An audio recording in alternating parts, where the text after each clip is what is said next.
ina-update lang kita kasi alam ko walang nag-a-update sa'yo. I'm here at Naga. Nag-print of tarpaulin and then just strolling sa may bay area. Tapos, nagpay mo dahil ko eh. Dahil siya. See? And you know what? I found this one. It's so gorgeous. Look at the color. It's so gorgeous, darling. It's the little things talaga. I'm really much appreciative of anything. Basta gusto.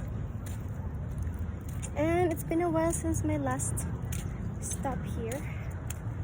So yeah, punta muna na saglit sa boardwalk and then later tayo dun sa Mercado kasi may bibilhin ako.